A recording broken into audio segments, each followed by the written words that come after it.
एक गुरु और शिष्य जंगल से होते हुए अपने गांव जा रहे होते हैं। अंधेरा काफी हो चुका था। शिष्य ने अपने गुरु से कहा कि काफी रात हो चुकी है, अगर आप कहें तो आज की रात यही आसपास के किसी गांव में गुजार ले। गुरुजी ने अपना सर हाँ में हिलाया और वो आसपास के गांव में एक छोटे से घर के पास जाकर रुके। जैसे ही वह उस घर के पास पहुंचे तो गुरुजी के एक शिष्य ने दरवाजा खटखटाया।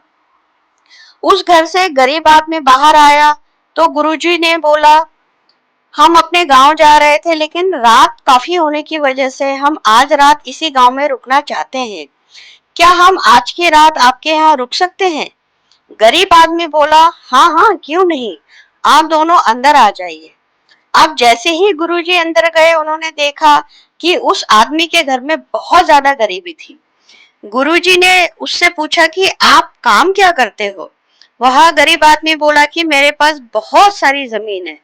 तो गुरुजी ने बोला, अगर तुम्हारे पास बहुत सारी जमीन है तो इस तरह गरीबी से क्यों रह रहे हो?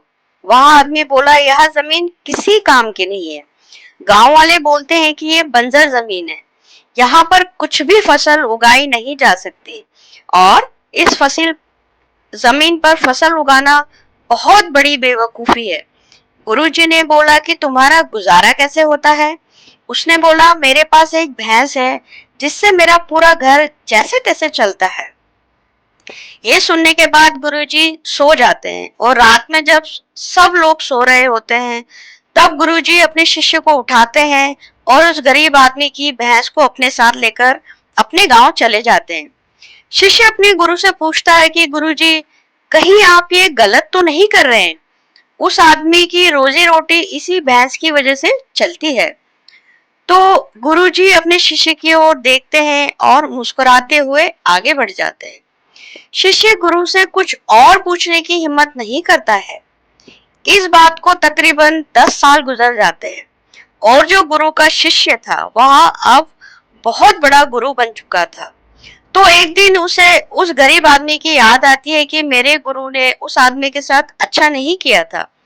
मुझे एक बार चलकर देखना चाहिए कि वह आदमी अब किस परिस्थिति में है। वह शिष्य उसे गांव की तरफ जाता है और वहां जैसे ही पहुंचता है तो देखता है कि जहां पर उस गरीब आदमी का झोपड़ा था वहां पर एक बड़ा ही आलीशान महल बन चुका था। उस उस झोपड़ी के बाहर जो बंजर जमीन थी उस पर फल और फूलों के बगीचे थे, फसलें लहलहाई थी। तभी उधर से उस घर का मालिक आता हुआ दिखाई देता है। शिष्य उसे पहचान लेता है और उस आदमी को बोलता है, आपने मुझे पहचाना? मैं अपने गुरुजी के साथ एक रात के लिए आपके यहाँ रुके थे। वह आदमी उसे पहचान लेता है और बोलता है कि उस रात आप कहाँ चले गए थे? मैं बहुत परेशान हो रहा था, आप लोगों को ढूंढ रहा था और उस रात के बाद मेरी भैंस भी कहीं चली गई थी। मेरे पास कोई रास्ता नहीं था तो मैंने सोचा कि अब मेरे पास सिर्फ यह बंजर जमीन ही बची है। अपनी जमीन पर मेहनत की और फसल निकल आई और आज मैं इस गांव का सबसे बड़ा और अमीर आदमी बन चुका हूँ। शिष्य ने उस गरीब आदमी से पूछा कि ये बदलाव आपकी जिंदगी में कैसे आया? वह गरीब आदमी बोला कि भैंस जाने के बाद घर चलना बहुत मुश्किल हो गया था। फिर मुझे अपनी आंखों के सामने सिर्फ यह बंजर जमीन ही दिखाई दी। मैंने सोचा कि भूखे मरने से अपनी जमीन में ही फसल उगाने का प्रयास शुरू करूं। मेरा पूरा परिवार इस काम में मेरे साथ लग गया। रात दिन कड़ी मेहनत हमने की और एक दिन हमारी कड़ी मेहनत रंग लाई और हमारा खेत उपजाऊ बन गया और धीरे धीरे हमारी जिंदगी बेहतर होती चली गई और आज मैं इस गांव का सबसे अमीर व्यक्ति बन चुका हूँ। अगर वो भैंस आज भी मेरे पास होती तो शायद मैं कुछ और करने के बारे में सोचता भी नहीं। ईश्वर जो भी करते हैं अच्छे के लिए करते हैं। ये सुनने के बाद शिष्य की आंखों में अपने गुरु जी के लिए आंसू आ गए। उसे यह बात समझ आई कि उसके गुरु ने भैंस को अपने साथ क्यों लिया था और वह रोने लगा। इससे हमें सीख मिलती है कि हमारे अंदर ऐसा बहुत सा टैलेंट छुपा हुआ होता है लेकिन हमें कोई ना कोई चीज रोक कर रखती है।